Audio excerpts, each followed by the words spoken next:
Hey, welcome to this lesson video for graphing quadratics in standard form. And that's obviously our learning target. So let's get started. I want to try to get through two examples for you. This is standard form. Remember we talked about this when we talked about the quadratic formula, like when you couldn't factor something and you were trying to solve. We used the quadratic formula, but we had to have it in this form. So we're going to look at how do you graph when it's in standard form. A couple things that have come up in class. Miss Weaver, when we graph, how do I know when I do a regular U or a U that's upside down and kind of looks like an N? Well, that all depends on your A number, which is that first number out front. If it's positive, your graph opens up like a normal U and you have a low point, and we call that a minimum. If A is negative, your U is upside down, so it opens down, and it has a high point, and we call that value a maximum. So as we go through, I'm going to show you an example, and then we'll look at this function, this quadratic, and actually apply each of these things as we go along. So if I look at this equation here, does this quadratic open up or down? And remember, I tell by the A number if it's positive or negative, and since it's understood to be a 1 and it's positive, we're going to say that this guy opens up. So he's doing something like this. So does he have a minimum or a maximum value? If this is his vertex, that would be a low point, so we would say that he has a minimum. Now, that low point is called the vertex, and we have a systematic way to find the vertex. We always start with finding x using this little formula, opposite of b, so not always do you have to have a negative number on top. It's just the opposite of whatever b was, divided by 2 times a. So that should kind of seem familiar. That's part of the quadratic formula. Remember the song that we sang? Once I find my x number, though, I plug that value into the original equation and I solve to find the corresponding y. So let's actually do that. If this is my equation, remember this was my a, this was my b, this was my c, and I'm supposed to find the vertex. So the vertex is an ordered pair. It was that low point, so I'm trying to find that coordinate point. I start with x and I do the opposite of b. So b was already negative, so the opposite would be turning it positive. 2 times a, which is 1. So this equals 4 divided by 2, which is simply 2. So that's my x number. Now, I use that to find y. I plug 2 in. So any place that I see an x, I put a 2 there. So 2 squared. Technically, I could say there's that 1 in front, if you like to see the visual. Okay. So now whether you plug this in your calculator, make sure you use parentheses if you do, or you do it in your head, what we're going to end up with is 4 minus 8, negative 4 plus, we're going to end up with a negative 1. So this vertex is my low point, okay, of my graph. Whoops. So now the next thing, y-intercept. To get a graph going, I need to find a few points, and the next point I need to find is the y-intercept. Now, if you remember, intercepts on the coordinate plane are points that fall on the axis. So the y-intercept falls on the y-axis. So if you notice, let's say this is just any point, when I move it along the axis, the y value will change, but the x value is always 0.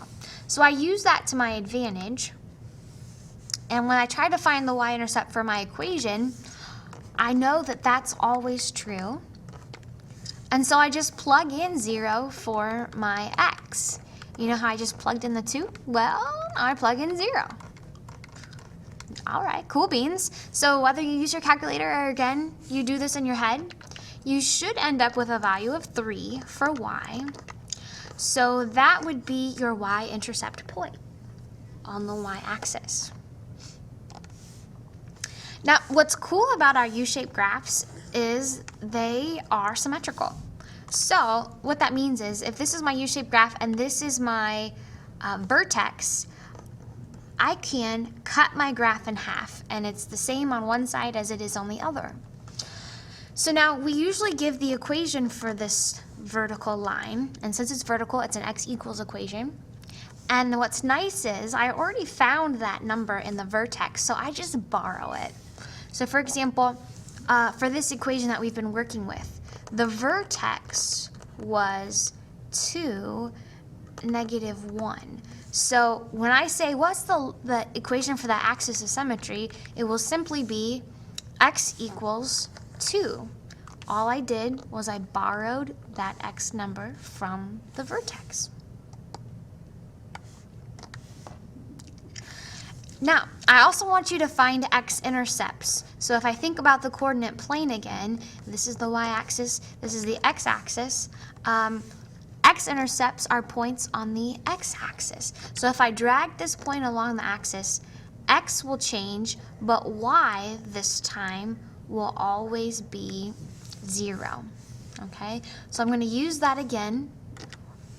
And let's see what happens. F of x is like my y. So here's what I end up with. 0 equals x squared minus 4x plus 3.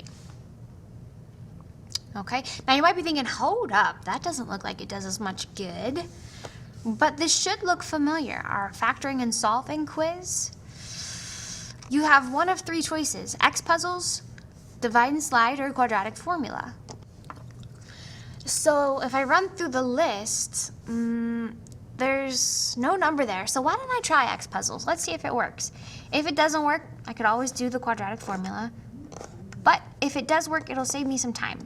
So 3 on top, -4 on the bottom. What multiplies to 3 and adds to -4? Well, that would be a -1 and a -3. So look at that, my factoring does work. So I could just factor this guy to x minus 1, x minus 3. And then remember from here, we're supposed to set these groups equal to 0. So x minus 1 equals 0, and x minus 3 equals 0. So when I add over the 1, x equals 1. And then when I add over the 3, x equals 3. But remember, we're graphing, so we're talking about points. So what this means is I've gotten myself 2 x-intercept points, 1, 0, and 3, 0. So these 2 points I'm going to plot. So now when you graph, I want you to find me 5 points. The x-intercept, and then you reflect that across the line of symmetry. The 2 x-intercept values that you find, sometimes you have 1, 2, or you might have none. And then also the vertex. Those 5 points I want to see labeled on your graphs if you have all 5. So if I graph this guy, let's see, our vertex was 2, -1. My y-intercept was 0, 3. So let me plot that point. Now, that axis of symmetry goes through your vertex, and so I'm going to reflect it. I'm 2 away from that dashed line, so I'm going to go 2 in the other direction. So I should label my points. This was 2, -1. This was my intercept, 0, 3. This is the additional point. It's reflected at 4, 3. And then I also had 2 more points, those x-intercepts. 1, 0, and 3, 0. So I'm going to connect these 5 points and make myself a beautiful U shape here. Okay, and there would be my graph. So I'm looking at my clock, and I know I'm not going to have time to do the second example I wanted to. So I'm going to stop here, and I'm going to say, go ahead and search Graphing Standard Form Example 2, all right?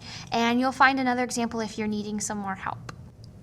So that's going to finish it for this video. Keep learning, guys, and I'll see you next time.